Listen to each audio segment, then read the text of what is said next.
I've got to say that probably 98% of what we do in the lab actually fails, which is, not people. A lot of people like to hear that sort of thing, but it only takes a 2% to actually make things work, and it's that 2% that you actually drive into, and that's what gives you the success. I've been in the fertiliser industry for 35 years now. Science is a process of elimination. So we look at projects that come before us, and they'll be brought to us by different companies. And then we go into a process of actually eliminating what are the factors to actually producing an end product. And it'll start out very broad, and then it'll come down to being a very narrow thing that we actually end up where we've got a finished product. So, and that can take anything from a few weeks to a few years. We borrowed money at 11%, and yeah, today these figures are a bit scary. Yeah, no, we're all complaining about 6%. I can't imagine 11%. Yeah, that's right. 11% that we borrowed money, and within 6 months it had gone to 21. So yeah, it was quite a. And it was a variable rate that you're on. It wasn't like a fixed rate or anything like that. No, it wasn't a fixed rate. It was variable. And so after 6 months of looking at these interest rates, and then the dairy payout actually went from $4.40 per kilogram of butterfat to $2.20 per kilogram of butterfat. So you're getting hit on both ends, right? So yeah, absolutely. So this we're on a hiding to nothing. Welcome to the Level Me podcast, where we rise to the level of those around us. And today we have Murray from South Star Technologies. Murray, how are you, mate? I'm great. It's good to be here. It's good to see that you've turned some great weather on over here. When I left New Zealand the other day, it was pouring with rain and the temperatures were still down. And come over here, and it's a totally different world. So it's good to be here. Well, mate, that's why you come, isn't it? Enjoy the weather. 100%, mate. And see me. Oh, well, your wife does the best cooking, I can tell you. She's not bad, is she? Yeah. Mate, I'm super stoked you've come on, because last time I was in New Zealand, you gave me a little day trip. Number one, we took the Porsche for a bit of a spin, which was fun. But number two, we also went and visited your little laboratory over in not Auckland, but like in New Zealand. Yeah. And you walked me through the process, which is really cool. Like you showed me everything that you did with the different colors and how you got different clients and they want different specific colors, which blew my mind. But as a bit of a high level, do you want to walk through kind of what you guys do and what you offer as a product?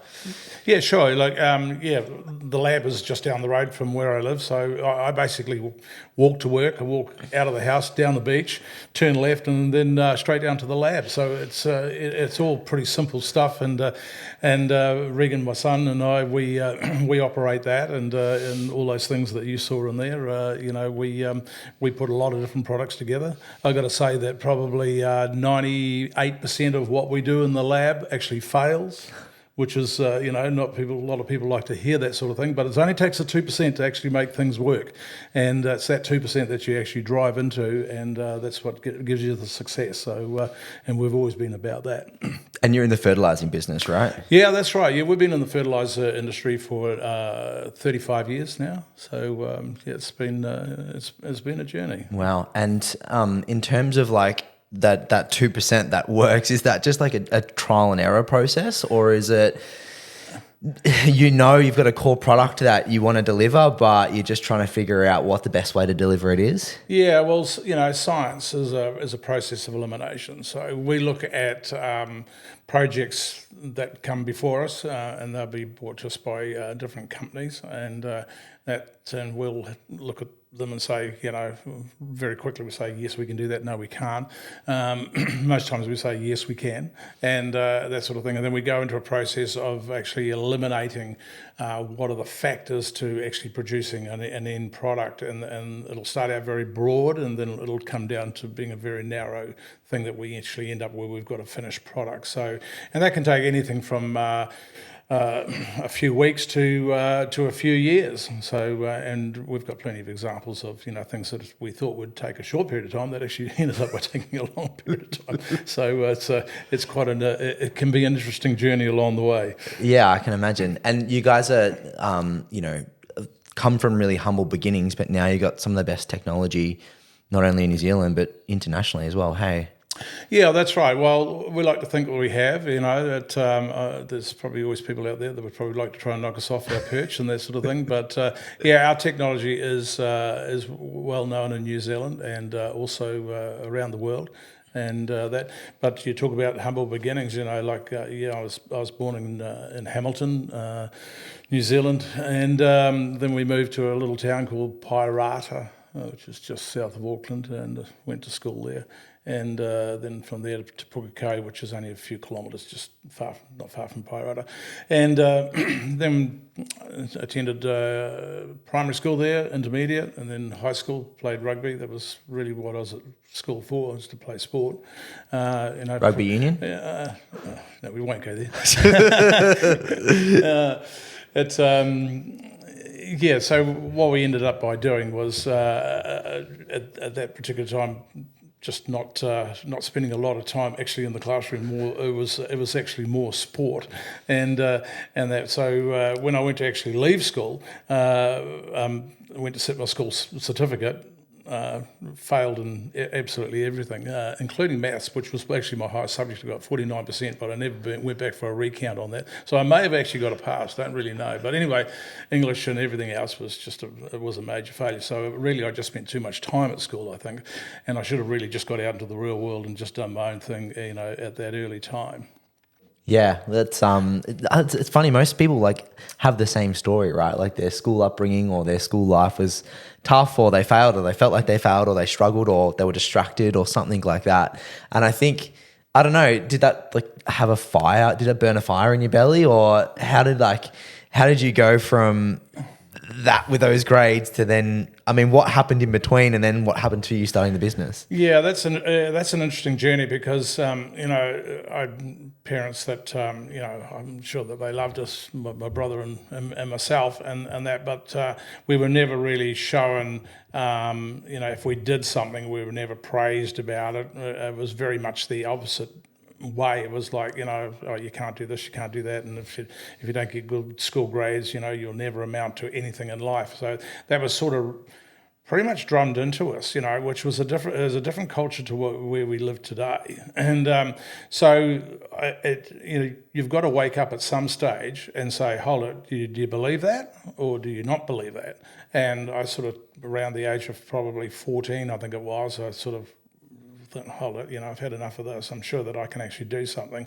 And but it was a little bit late because I was about to sit my school cert, and I failed at that. But the one thing my dad did do for me was to actually he got me in an apprenticeship with the local BMC, British Motor Corporation dealership. So I did my time in spare parts, and probably a little bit like your dad. He did his time in as a motor mechanic. I did much the same, but it was in parts. And then from there I progressed through to being able to actually go and do some night school. Got a little bit more educated, and so where I had actually got the 49% in maths, I started looking at, okay, how do you build things with numbers? And so I was able to build mini gearboxes, mini engines, just by using part numbers. You didn't have to look at a screen or anything like that. You just knew what numbers were, and you memorised it. So everything was memorised. So I became quite strong at that. And so I got sick of that after a while, of course, and then thought, well, instead of selling parts for the car, why don't you go and sell the whole car? So so I ended up being the youngest registered car salesman, I should say, in New Zealand. Wow. Back in 1978. How old were you? I was, what was I at that stage? I was 20. Okay. So wow. I'm sure there's younger guys and that sort of thing. But back then it was pretty young. Oh, yeah, absolutely, yeah. So I was sort of mixing with a lot of people that were a lot older than me, and of course they were giving me more those life lessons about how to sell and those virtues of life that I needed to have instilled in me at that particular time. Well, that's a really important thing, because I think one thing for me starting business is I knew numbers and I knew technology and I knew all these other bits and pieces, but I really had to learn sales. Learning sales for me was a full process that I had to go through.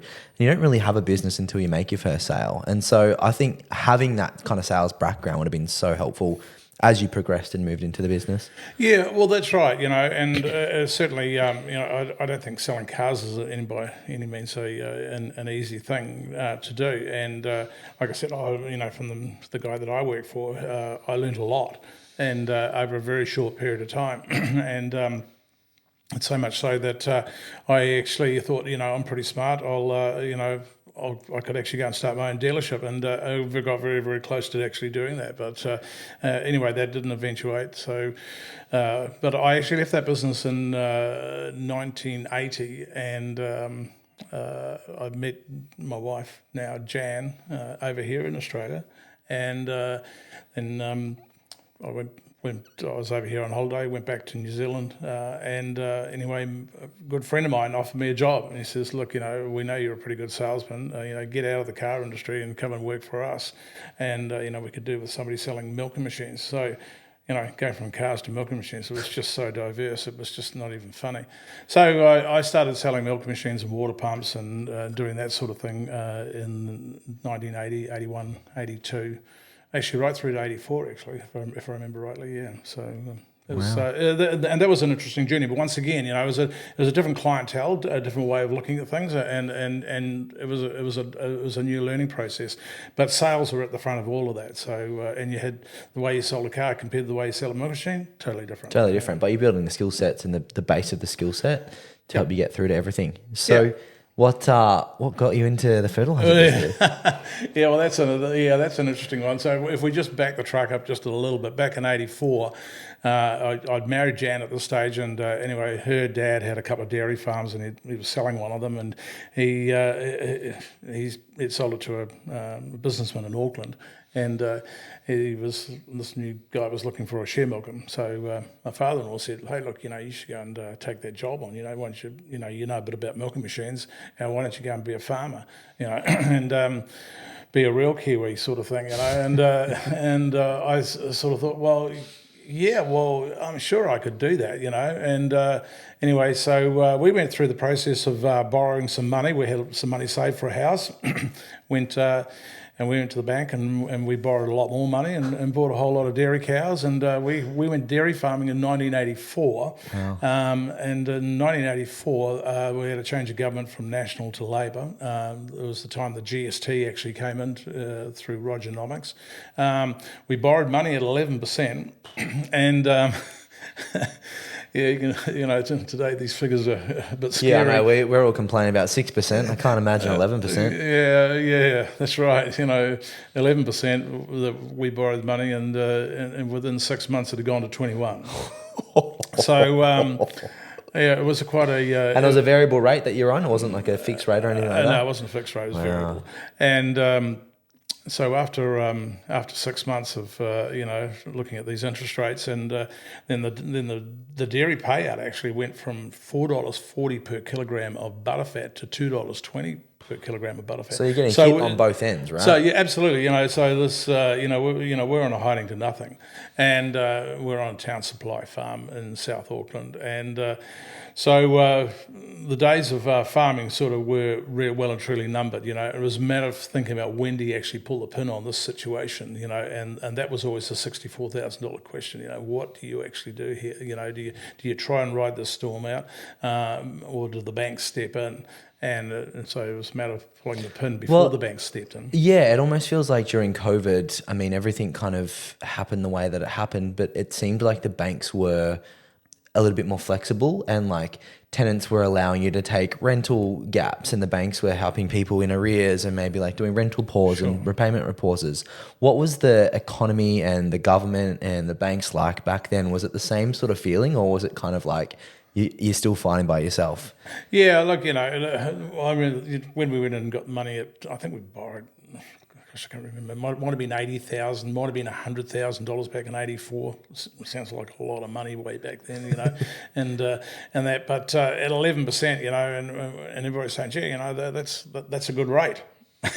It's not the world we live in now, but it's not till it goes to 21, and then all of a sudden, and then your payout goes the other way. That those realities hit home. So the banks were, quite lenient, but also At that time, they also wanted their pound of flesh, and they had a cut-off date. And it was, do you go to their cut-off date, or do you actually bail beforehand and say, hey, we've had enough? So which is exactly what we ended up by doing. So I think it was 2 years into our kind of 3-year contract. We said, hey, look, and we went back to the owner and said, look, we're not making this work. I think our yearly income on that dairy farm was 36,000 New Zealand dollars. Wow. And then we paid all our costs out of that. So we were basically working for nothing. But we learned a lot. We learned a lot.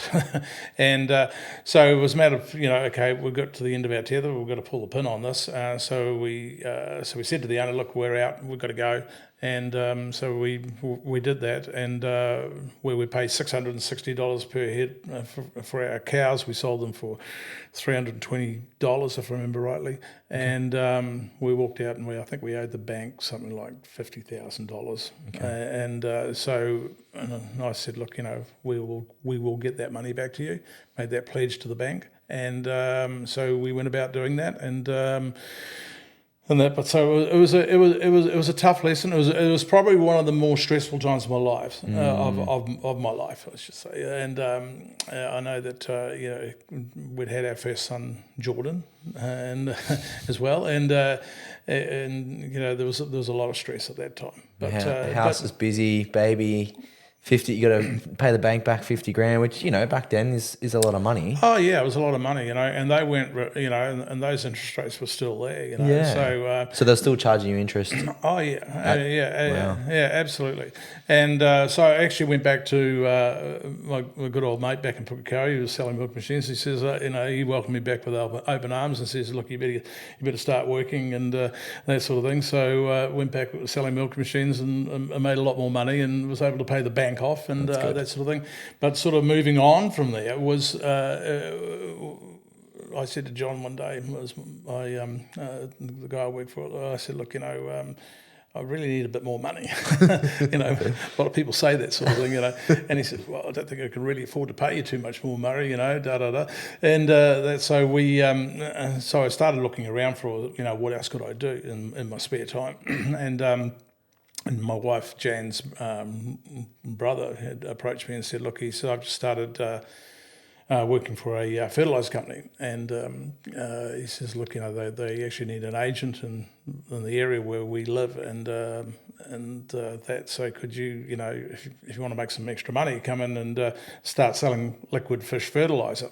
And I thought, well, that sounds pretty easy, So I know farmers because I've been out on farms a lot. So I already knew quite a few of them. And that sort of thing. So long story short, started doing that, and we started selling liquid fish fertiliser, and that was back in 86, 87, if I remember. And so liquid fish fertiliser, what's that made of? Well, it's exactly what it is. It's simple as it sounds. Yeah, it's as simple as it sounds. Yeah, they take all the bones and the guts and everything and they just put it into these big pods, I suppose, and they just grind it and mince it down so it's just a liquid.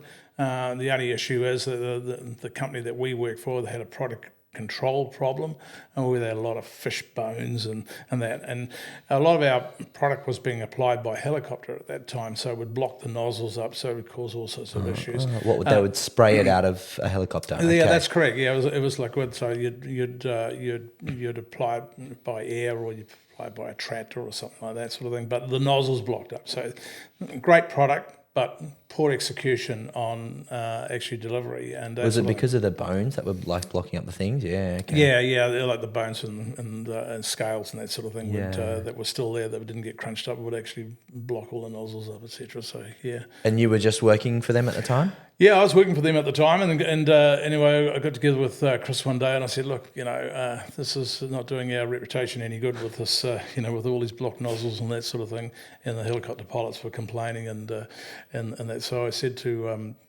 Chris, I said, look, if we had our own company, I'm sure that we could do this a lot better. And he says, yeah, I think we could too.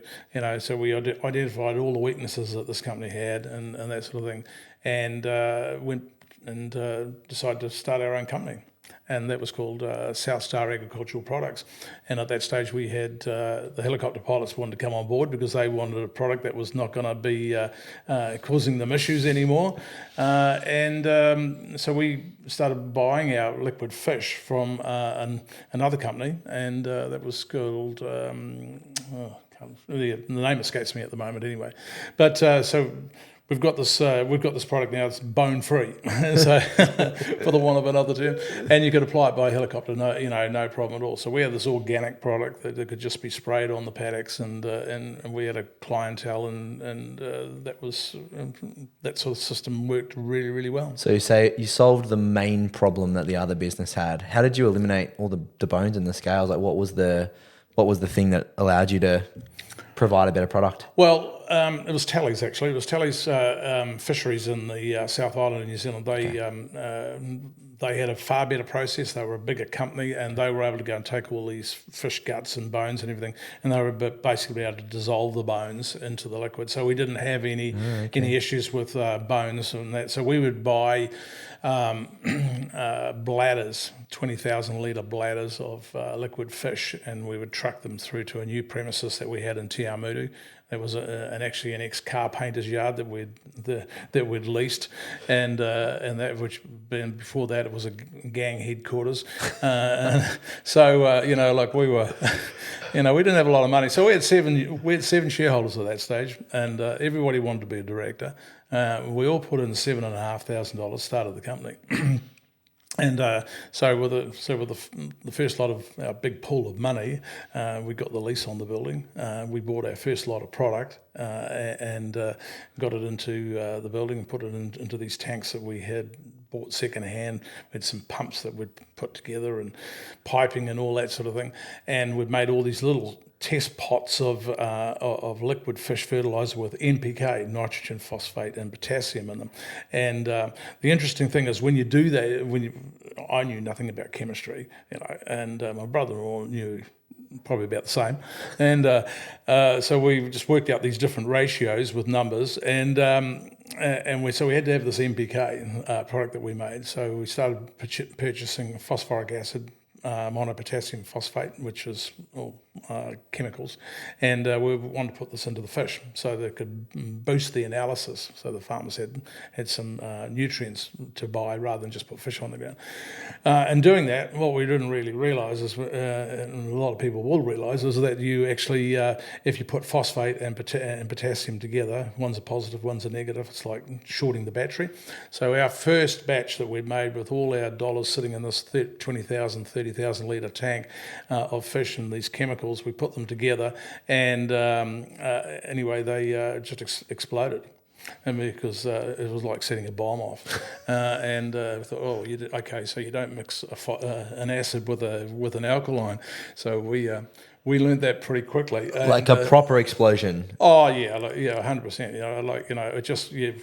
We just poured one product into the next, and it went. It was like if you go to Rotorua, you see those geysers that come up. It was just like that. It just blew out of the tank, and we had fish all over the building, all over ourselves, and that. And we thought, well, okay, we've made a mistake, so we need to back up. And so we just did a little bit more analysis very quickly over a few hours, and worked out if we put these products together slowly, we can do this. And so there was one time that I actually worked for 36 hours. Straight. And because we couldn't, our whole investment was there, and we'd put these chemicals together. We'd put them in the tank, and got them all stable, or what we thought was stable anyway. And then they started heating up, and the tank was getting hotter and hotter and hotter, and through the night. And we thought, well, hold it, we've got probably retail. We've probably got somewhere between $70,000 and $100,000 worth of product that's actually turning into a fudge cake.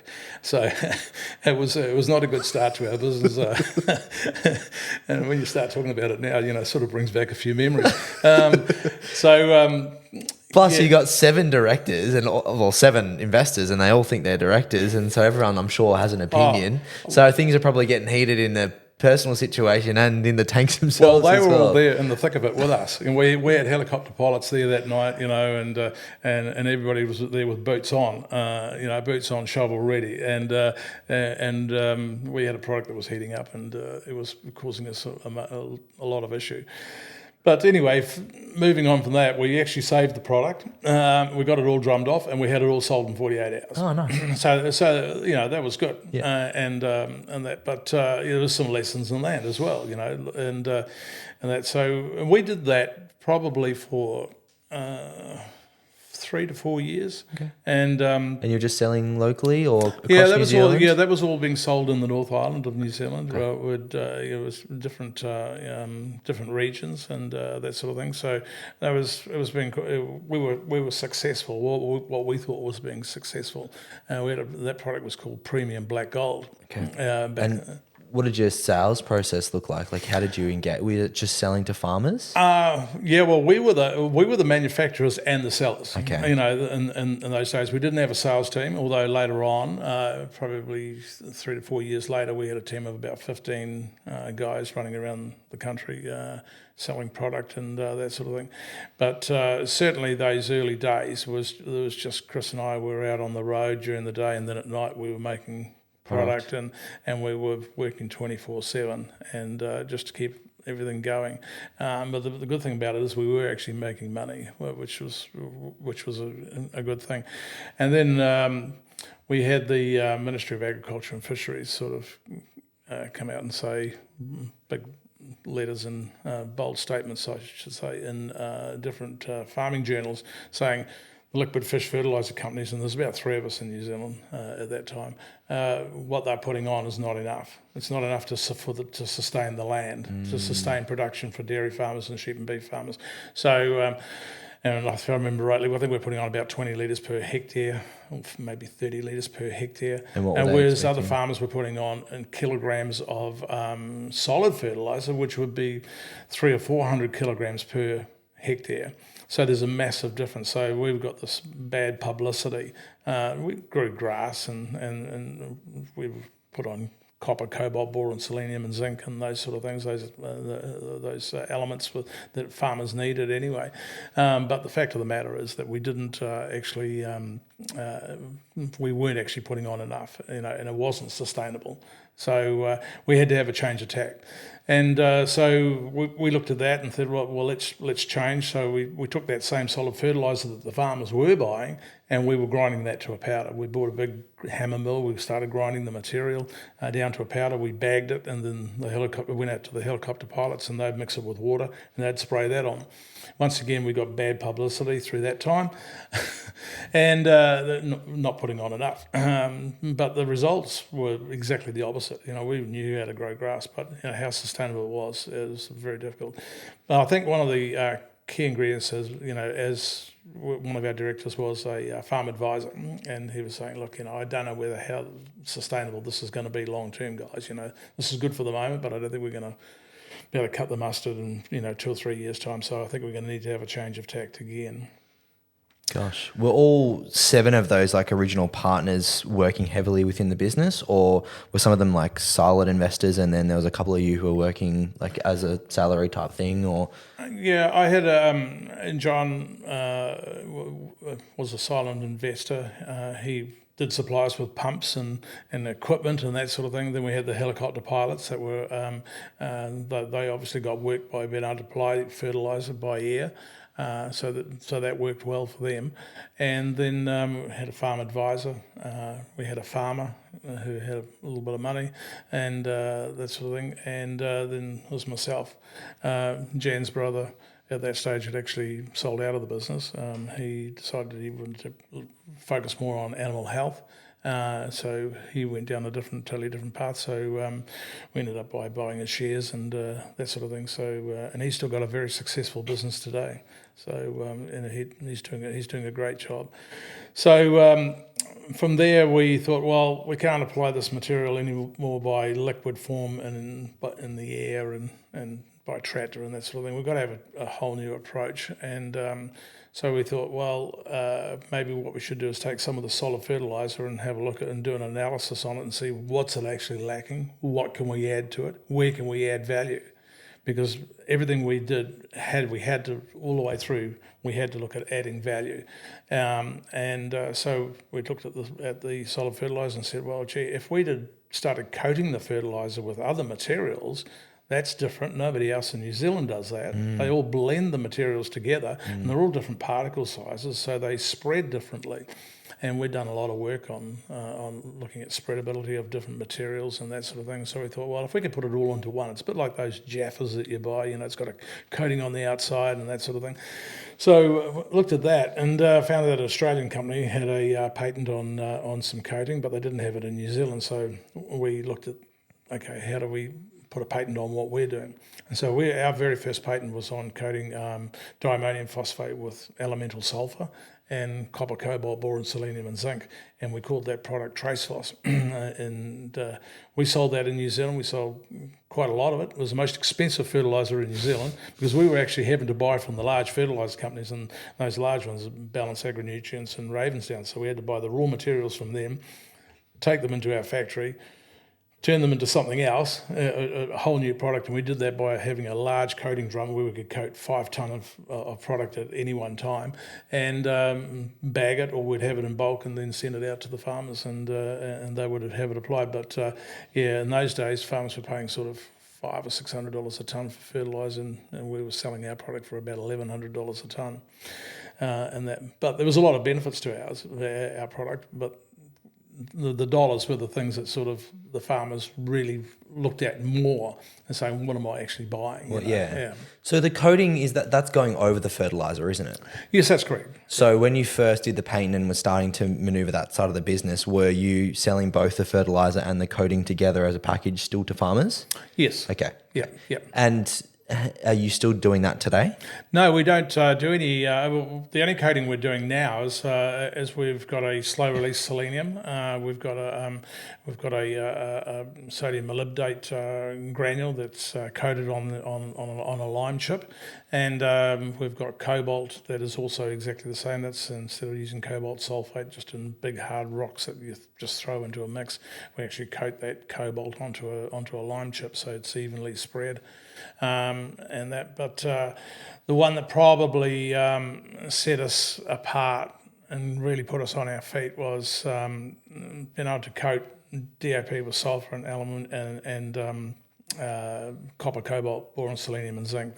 That product really started to gain some momentum, so much so that one of the large fertiliser companies, Ravensdown, looked at our account and said, gee, you guys spend a lot of money with us, we think we should have a closer look at you and see what you're actually doing. And so they did that, and they said, well, yeah, that's pretty good, but at the end of the day it's very expensive as well. But I tell you what, because you've got good coating technology, we'll give you a job to do. And that is to, can you come up with a slow release selenium? And at that stage I was pretty bullish, and I said, no, we can do that, no problem. He says, well, there's one problem, and he says, New Farm have got a patent on slow release selenium, so you're going to have to get around that. And I thought, okay. Well, I didn't say too much more after that. Just went away and thought about it. And by the way, you're going to have to do all of this on your own back. You pay for everything, but come up with a solution with a product, and we'll put it out under our brand, and you'll probably have 50% of the market overnight. Well, we'd never had 50% of the market in anything, so that really grabbed my attention. So we went down the track of developing a product which is now called Celpral Double, and that's a 2% slow release selenium. So what we did was I hired a full-time chemist. I went to Ag Research in Hamilton, hired some lab space, and I lived there for probably close to 3 years. And at that stage, it was not easy to do, because trying to get around this patent was the big issue. And I had people coming back to me and saying, you're wasting your time, Murray. You can't slow. There's 2 portions to this product. technically speaking. There's a sodium and a barium side of it. Sodium is a quick release selenium, barium is a slow release. So New Farm had a patent around both of those products, the quick and the slow. And everybody's saying, well, you can't slow sodium selenate down. It's like putting salt into water; it disappears. It's very soluble, so you can't slow it down. And I had chemists saying that to me, I had scientists saying that to me, you're wasting your time. And this is after I'd spent probably close to $500,000 out of cash flow in our company, looking for 50% of the market. And so we went down that track. And anyway, I thought, well, after 3 years, I couldn't find a way around it. All the testing that we'd done, I had one of the best chemists that there was in the fertiliser industry, and I was paying him big money to help me get over and above this. And I was in the factory one day, and we're just doing some testing, and anyway, it was about 10 o'clock in the morning, and one of my guys that's been with me now for 33 years, Dean, he said to me, "Hey Murray, I'm just going to have a cup. We're going to have a cup of coffee. Do you want to come and have a cup of coffee?" And anyway, then there was just this this still voice inside of me just said, "Hey, you need hot water. Put the sodium selenate into hot water. You've been putting it in cold water all the time. Put it into hot water." And I thought, what's the difference? It dissolves, and and I couldn't see the difference. But anyway, I just went with this gut feeling that I had inside me. I thought, we'll use hot water instead of using cold water. I did that, and then put it onto the granules, and we sent it away to the lab, and it came back and it mimicked what the New Farm product was. Oh. And it wouldn't do it with cold water, it would only do it with hot water. And then we had to work out why did that happen. So when we backtracked everything, we worked out that the granule that we were putting it onto, actually the liquid, when it heats up, the molecules change. They become thinner and they travel further into the granule, and there's a chemical change that takes place inside the granule. It doesn't happen with cold water, only happens with hot water. So, that just took $500,000 to find that out. hot versus cold water cost $500,000. Yeah. So anyway, with all that in mind, we were able to show, hey, we've got a product here that actually works. It mimics and we got around the patent because we didn't have to use barium. So Ravensdown picked up that product and they ran with it, and we had 50% of the market overnight. And we had the toll manufacturing for it.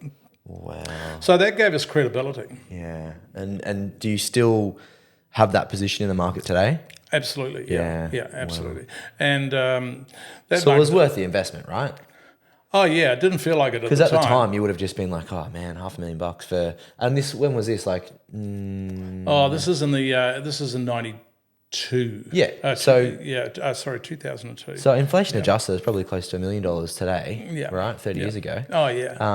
So $1 million down the drain in today's dollar for the chance of potentially getting 50% of the market value. But if you've already got it today, then it's a big win. Yeah. Like the cost benefit analysis on that was just like, hey, you can have 50% of the market. And that was we're grabbing. We didn't go into any great paperwork on, okay, can we do this? How do we do this? It was just like we just had that number 8 wire sort of mentality. We can do this, and I just went straight into the lab and got the best people I could at the time to help me and that sort of thing. And then we were sort of going down the track to pretty much like a dead end, and to find that out, there was hot versus cold. That's all it was.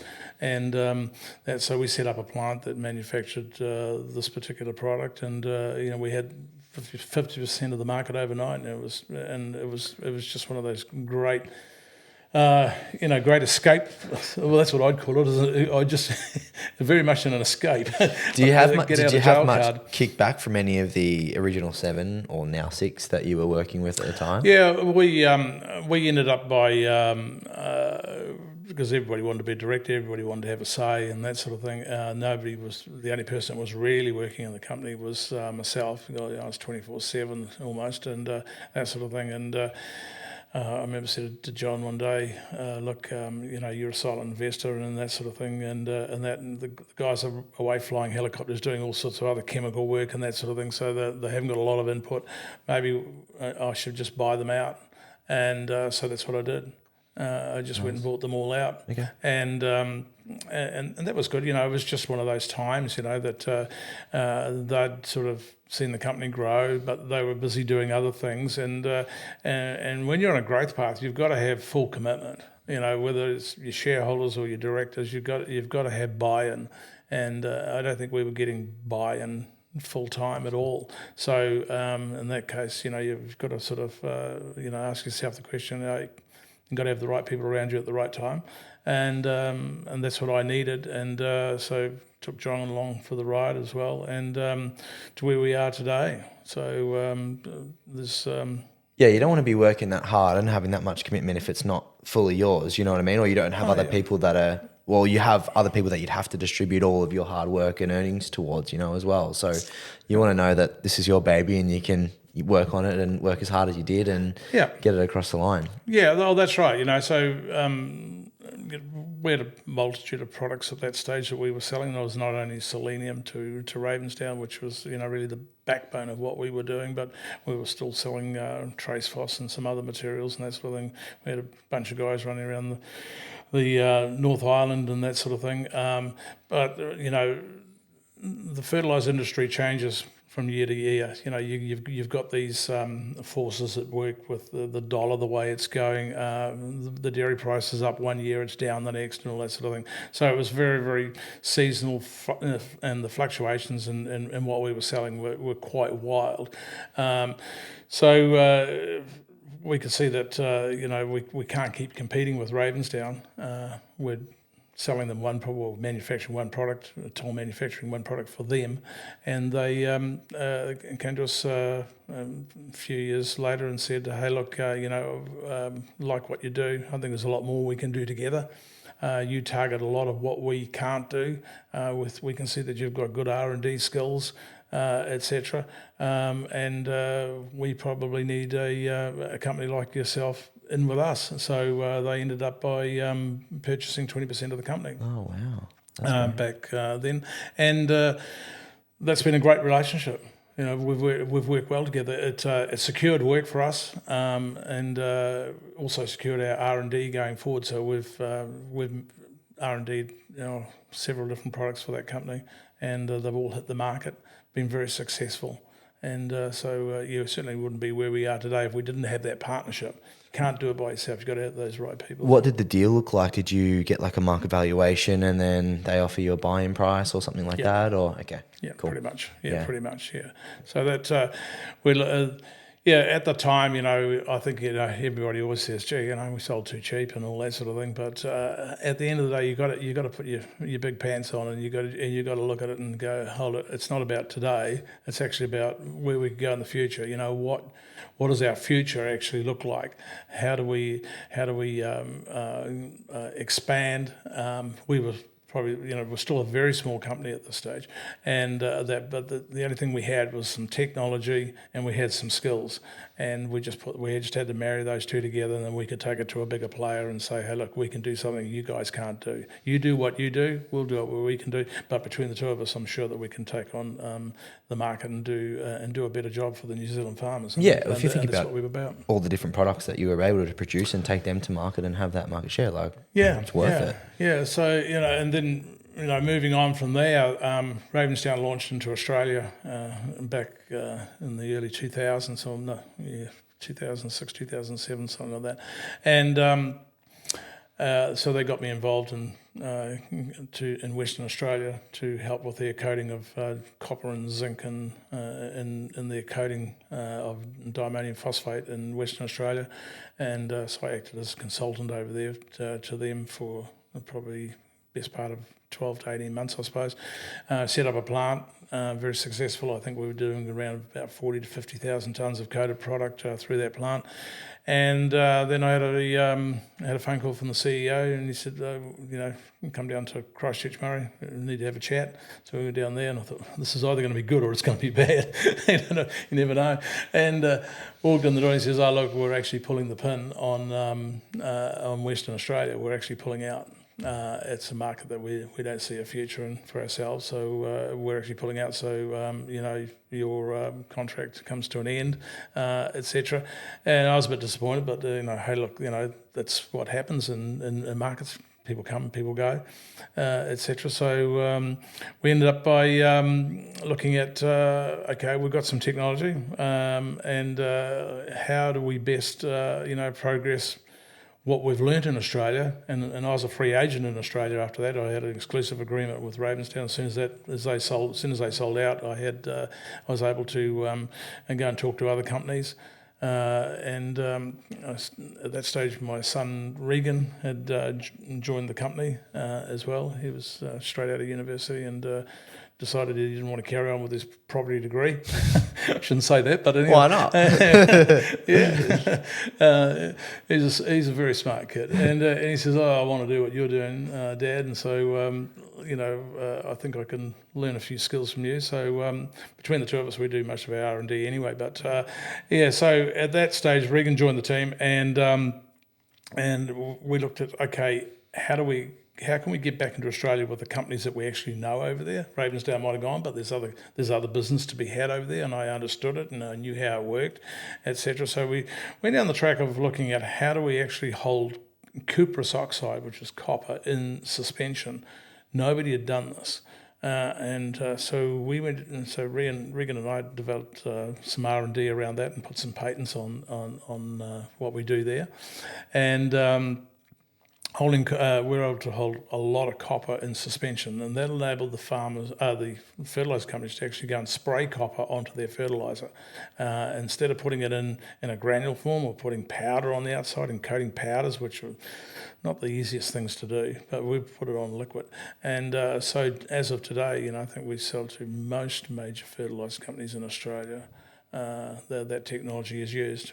We've got a company that we work very closely with, which is called Tanuki, up in Toowoomba, and we supply a concentrate that they mix the copper with, and then that goes out to the different fertiliser companies and all around the country and that sort of thing. But there was an interesting product, and we did the same with zinc, exactly the same. So how did you know? Because it's interesting. Like a lot of people talk about in their business, they often transition to where they're most needed, or what's the most desired, or what's the biggest problem that they can solve. And it's really interesting to hear you go from like working at a fertilizing company to then creating your own fertilizer and going through that whole issue, and then having to solve another problem with hot and cold water, and then, all these other things that you've done. When did you know was the right time to shift or move to new products, or instead of selling to farmers, you're now selling to fertilizer companies? I think it was just market shifts. It was a matter of reading the market, and backing up and looking at that selenium project that we did. We needed that at the time. The Ravensdown needed a product. Well, they were actually buying from New Farm. All their selenium was coming from New Farm, but they wanted their own product. They wanted their own brand, and about a step outside of a supply company to having their own. And we just happened to be a company that was purchasing quite a lot of fertiliser off them at the time, but also where they knew that we had some coating technology, so why not come and knock on our door? So that's what they did. So they were reading the market, they wanted to change, but we were reading the market that we needed them. You just can't go and it's a tough industry to break into, so it worked. That fit worked well at that time for both companies, and it's always worked like that, right through to where we are today. And do you still sell a variety of different products, or have you got like a few core products that you stick to? Yeah, it's a good question, because we've got, like I said, with Tanuki, we sell a concentrate, so we've got copper and zinc being put on all around the country here in Australia, not so much in New Zealand. Selenium's a very strong product in New Zealand, along with copper and cobalt.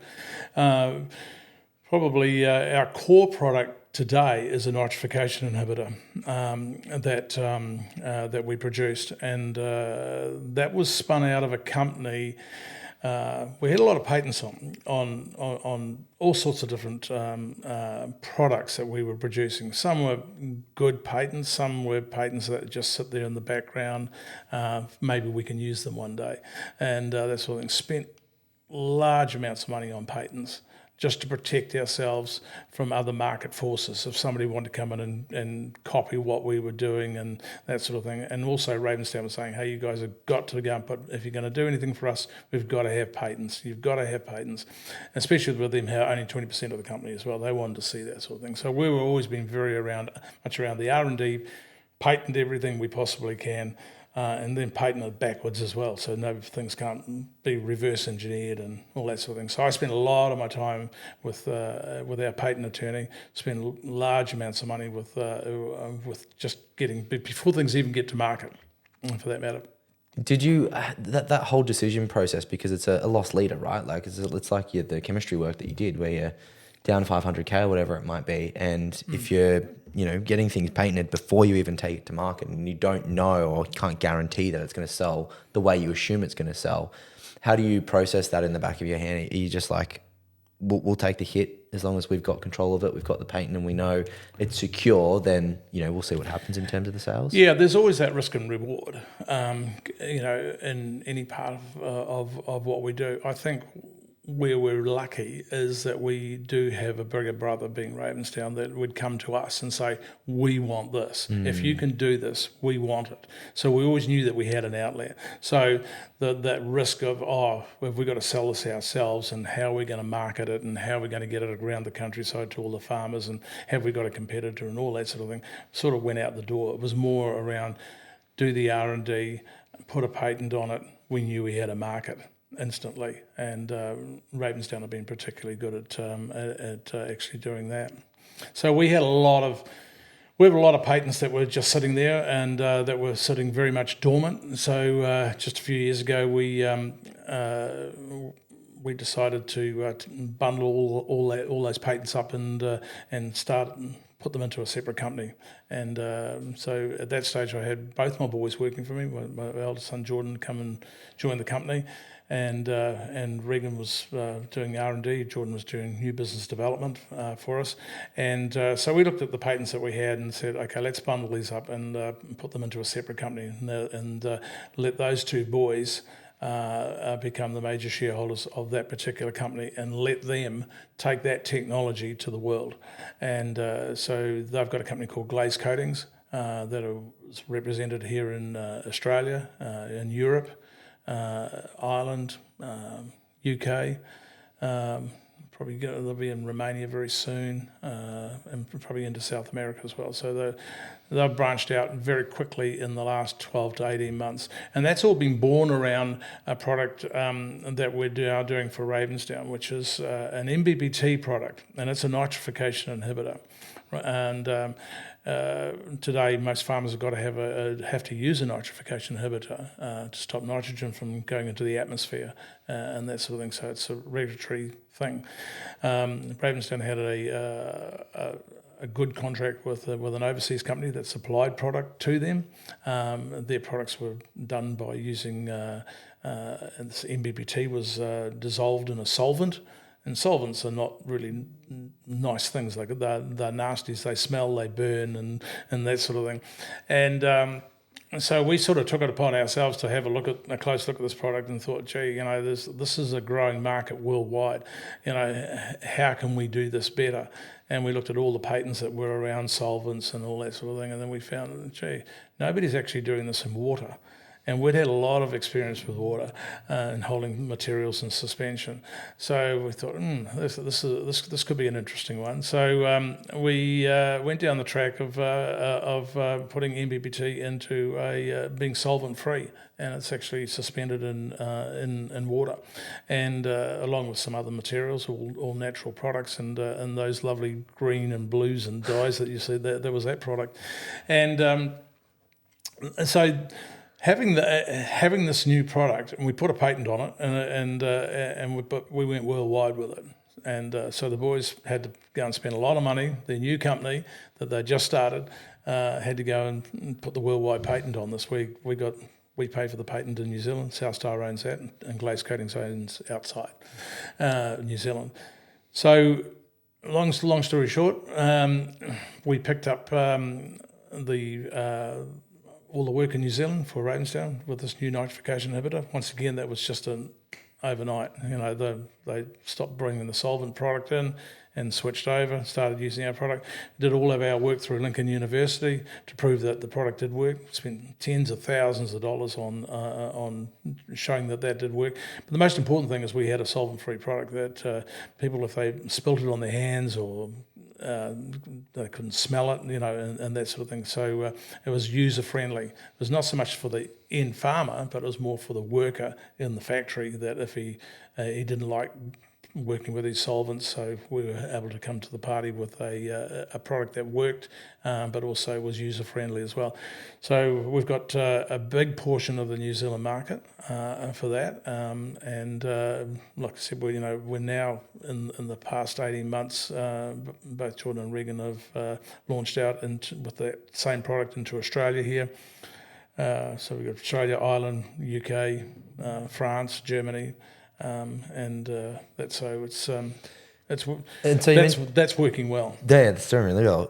So you mentioned it's kind of like a regulation thing, like people have to use it on their product now. Yep. And is that like, obviously every country has their own kind of farming regulations. Has that kind of been a barrier for the boys? Like, does every country now require you to have that as a part of the process? Pretty much so. Australia's just coming to the party now, but in Europe, yes. There's 3, maybe 4 major players, or who I would say competitors, that we've all got solvent products. They've been in the market for a long period of time, so they've paved the way for us to come in behind them, so to speak. And we're no different than them. Just our process is different. We've got a slightly different product, and we've got a patent around it. So we're protecting ourselves very well. We've joined that of being able to manufacture a product that is available to all of Europe, but they've got.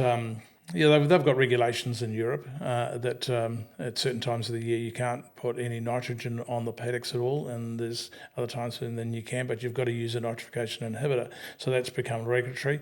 New Zealand is not quite like that, but we have got our own issues as far as trying to get a registration through. The product's been used, and an MBBT product has been used for about the last 10 years in New Zealand, but it's only now that they're turning around and looking at it and saying, we've got a board called the ACVM, Animal Veterinaries and Medicines Association, and so we now fall into that category, so we're going through all this regulatory stuff at this present time, which is very expensive.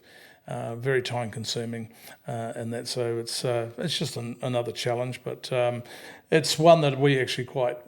The challenge is there, but the product is very good. It works extremely well, and I think when farmers start to understand that. Up to 50% of what they actually apply to the land can actually, nitrogen can actually go into the atmosphere of the end content, actually disappears into the atmosphere. Yeah, that's what blew my mind last time you mentioned is like, farmers are paying for all this fertilizer and all this product, and then they put it on the land, but 50% of that goes up into the atmosphere anyway.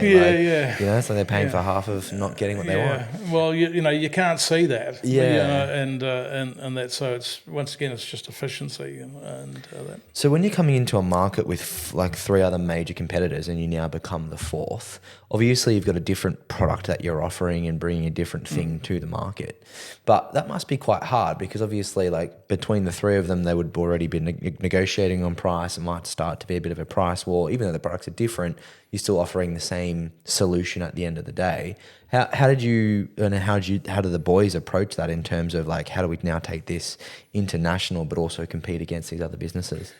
Yeah, that's a good question. The boys just got on planes, and we knew how good the product was in New Zealand. New Zealand was a great test bed for us. It's been a great test bed for a lot of different products that we've done in different regions, and so the product was working very well in New Zealand, and the grass is exactly the same in Ireland as what it is in New Zealand.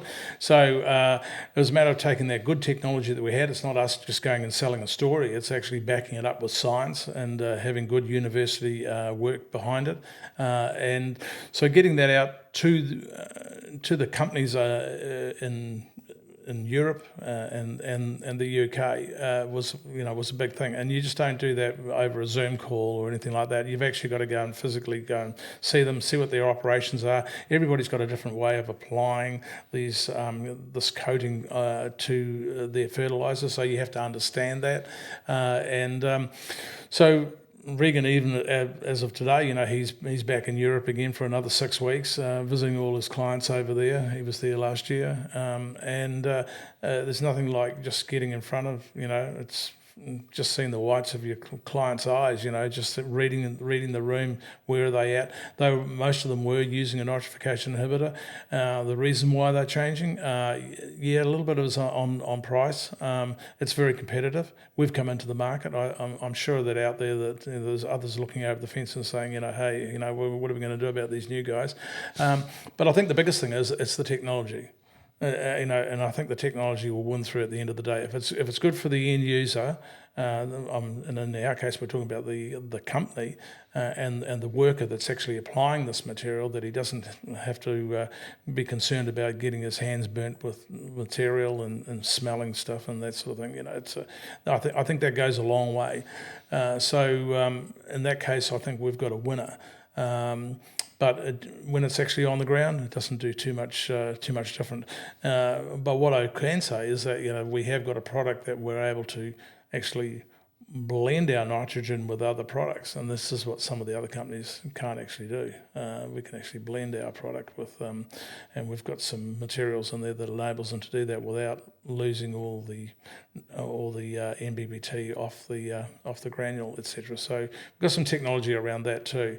That's deep and complicated and that sort of thing. But we can bring that to the market. So we've certainly got some strengths there.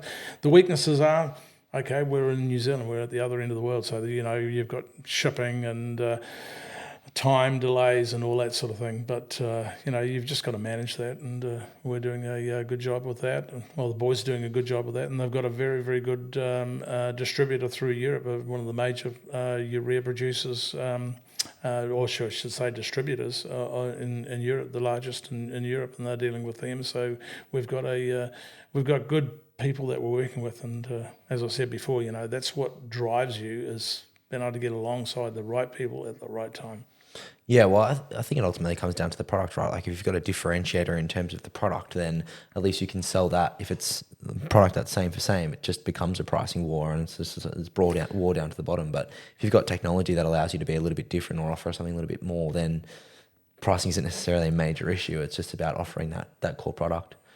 Yeah, that's right. And like go right back to the beginning. We wouldn't be where we are today if we didn't have technology. It's as simple as that. If we were in a race to the bottom, we would have been gone a long time ago. Because fertiliser is fertiliser, and so what do you actually do with it? How do you, you look at the car today. Once upon a time, everybody had a petrol car, and some people had diesels and that sort of thing. And now we've got the electric car. Still got 4 wheels on it. Etc. But everything's packaged in a different form. So we just package everything in a different form that's more usable, and it's got some technology, applied to it. So that's what's given us the strength to where we are today, and being able to get out and get around the world with these different products. So when you did the roll up with the boys with the new company, was there other patents that you gave to them, or did you guys keep everything New Zealand based and then allow them to take whatever they wanted to internationally? Yeah, we keep everything that's New Zealand based. Okay. Everything that South Star produces in New Zealand has got a New Zealand patent on it, and everything else we bundled up and we packaged that to take to the world. And some of those patents we had actually already started. We're just in those very early stages of, and there's some that were hadn't been started at all. So, and these things are always just evolving. We're changing. It's an evolution. And when we look at there's where there's a differential in something we're making now to we look at it and say, okay, yeah, we can produce a better product in a different way. can we patent that? Yes or no? And we'll look at that sort of thing. And 9 times out of 10, you can do it. You just got to be, just use your smarts, because we're always thinking, okay, if we're thinking about it, somebody else is thinking about it as well. It's that, when you're living in that patent world, it's always, you've got to have eyes in the back of your head big time.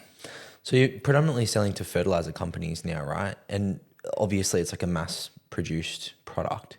So what would, like, not talking about revenue or anything else like that, but what would like a decent order size be?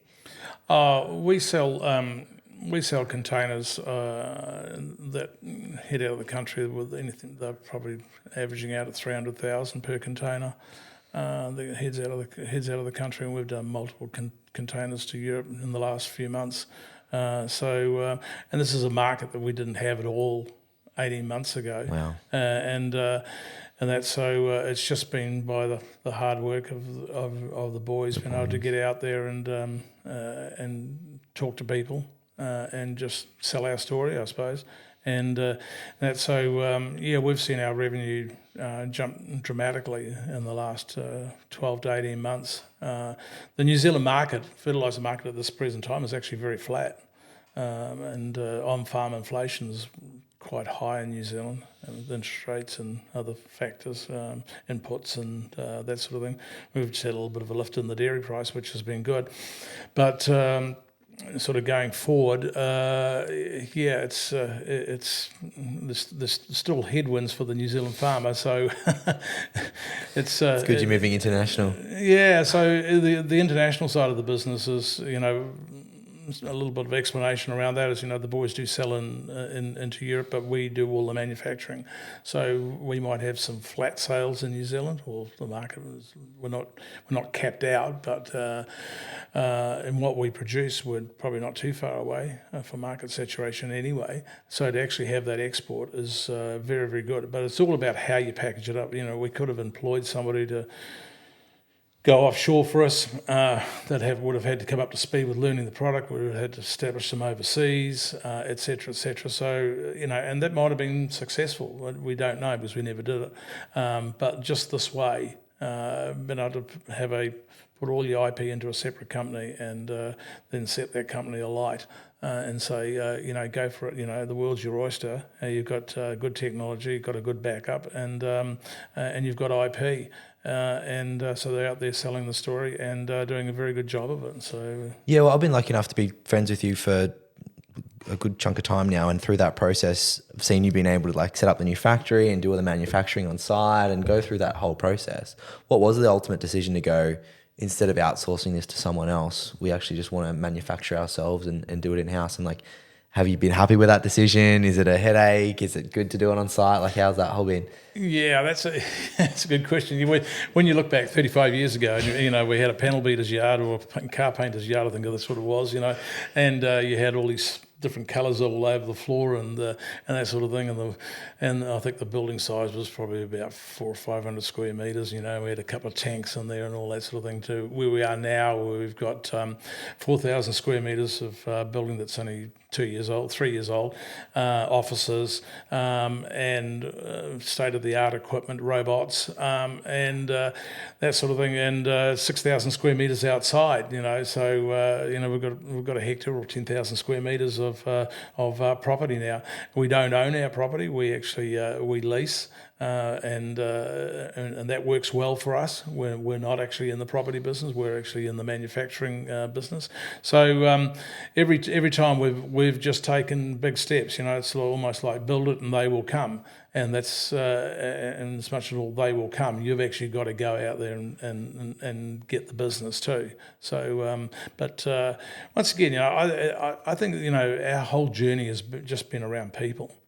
Having the right people at the right time and being able to, just try and stay humble along the way. I think that, that's very, very important. And like I said, I've got Dean, he's been with me for 33 years. And, he's an ex-baker, didn't have an education like myself. But he can just look at a recipe now and say, yeah, that's going to work. No, that's not going to work. And what we do in the lab works sometimes. You get it to the factory and it doesn't work. And you go, okay, where are we, Dean? And what's happening here? And that sort of thing. But it's normally small tweaks, and that sort of thing. So he's been with us for quite some time, and now I've just got a new operations manager. I was very much, both Jordan and I were very much hands-on every day inside, looking at not only operations but doing R&D. Well, I think we were just doing too much, and so now we've got a new operations manager. It's just lightened everything up a lot, and probably got a new lease on life actually, Geordie. So it's good. A bit more time up his sleeve. Yeah, well, I don't have more time up my sleeve, but we've got a little bit more time to think. Okay, instead of actually being in the moment, well, we all live in the moment, I know, but instead of being in the moment of solving a problem at the factory or what are our stocks looking like and that sort of thing, and our stock holding is gone up fourfold in the last 2 years. So how do you carry that inventory and then working with banks and that sort of thing. I was very much, I jumped from the factory floor some days to you're dealing with the bank manager the next day, or you're dealing with your patent attorney. So you're wearing too many hats. So have a new operations manager sort of smooth all that out, and everything's working quite well at the moment. It's That's good. great. Yeah. In terms of that decision-making process, do you, what ultimately got you across the line to decide to hire one? And was it a numbers thing? Was it a time thing? What helps you make that decision of what the next hire is going to look like? What the next hire is going to look like, did you say? Yeah, okay. That's a good one, because I've got my chairman at the moment saying, "Hey, what are we going to do next, Murray?" And that's a good point. I actually spoke to one of the good guys in Ravensdown today, and says, "Oh, look, we've got another project for you. Can't discuss that at the present time, but it's because it's highly confidential. But that looks particularly exciting." So there's always something, when you get to the end of a project, believe it or not, the next one just actually rolls in. So there's not these big time gaps at all. So and it's not a matter of should we look at something in Australia, or should we look at should we look at investing in property? Should we look at doing all sorts of other things? But it's more product development.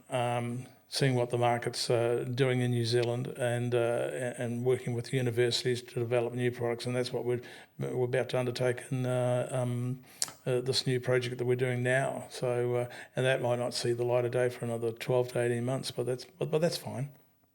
So essentially just seeing what comes, what the next thing is, what the next project is, and then allocating resources for that. Yeah, 100%. That's exactly it. It's been able to, and we've got the resources. We've got our own laboratory. We've got the personnel to be able to do this sort of thing. We can do it all in house. And then when we want to validate what we've done, it's to Lincoln University, Canterbury University, those types of places, so that we can really get our feet under the table and say, hey, look, what we have produced, we've got good data on and independently verified, etc. So, and that's always the process that we work through, right through from our lab, right through to the factory producing something. Then once it's in, we can do a small production run, then also into the university to actually double check everything that we're doing, and getting that validation on the products, and are they working, and then into production, and the market is there. So it's good. Yeah, a lot of people say that the best businesses are the ones that are just there for decades, and people just keep working in them and keep working on the products and keep improving things. What for you has kept you in the game? Do you still really enjoy it? Yeah, I do. Yeah, I'd be lying if I said, there's some days you wake up and you go, what am I doing this for? I'm sure that every business owner has those days, and that. But right from the beginning, I think those lessons that we learned back. Way back, though life was tough. Life was hard. I know, and my wife know what it's like to be absolutely broke, owe the bank money, having almost like food parcels delivered to our house, that sort of thing, and just having to crawl our way out. But there's always a way out. and you can't do it by yourself, as I said before. You've got to have the right people around. So yeah, I love our business. I love the people that work for me. They're all champions. I wouldn't be where I am today if it wasn't for having the boys around me. So I've got them. They're great. They do a great job. I've got an awesome chairman. He does a great job. And my fellow directors as well. I've got one on the board from Ravenstown. Well, it's actually an offshoot from Ravenstown. He's got a company called Ignition, which is a venture capital company. So he's one of our directors as well, and he's always coming up and saying, "Hey, I've got new ideas and that sort of thing," and that sort of always listening to what he's saying. Maybe not always doing what he says, but I'm certainly listening, and that. So yeah, I just get a kick out of coming over here to Australia. I can see our products being used, and go to Europe, see our products being used, and I think about where we actually started in this little shed when we nearly blew ourselves up to where we are today. So it's been a great journey. Well, as you say, it's all about having the right people around you, and I think based on the group that you've got now, it's you've got the ideas guy, you've got the chairman guy, you've got the boys who are new and fresh blood coming through and helping grow the business in different markets. And I think all of that combined, seeing it grow from those very, very early days would be such a rewarding experience. So why would you do anything else? Well, that's right. Well, we could go and play golf. Yeah, when are you going to retire, Uncle Muzz? Yeah, well, I was only talking to your dad the other day, and he says, "Look, I think we should actually be out playing more golf. That's the problem with you, De Jongs. Sounds like my dad. It does. It is him. I can tell you that right now. So yeah, but it's people like him, for instance, and I know his story, and I know he's been on this podcast, and that's a great story. It's that number 8 wire thing again. He said, "You just give it a go," and I'm exactly the same. We're pretty much moulded the same. That we just gave it a go, and I know that for some people that doesn't work out that way, and it's unfortunate. But we've been very, very fortunate to have the right people around, and the right people around for a long period of time. And now I just like getting alongside younger guys that can actually. Not only I can input into their lives, but they also, like yourself, can input into mine. And I really, really enjoy that. It's great. Oh, I appreciate it, mate. Thanks for coming on to the podcast. Oh, it's been a great pleasure, mate. Anytime. Good hearing your story. I love it. Every time I hear it, I love it, and I learn something new and see something different. So, thank you for sharing. Pleasure, mate. Fantastic. Awesome.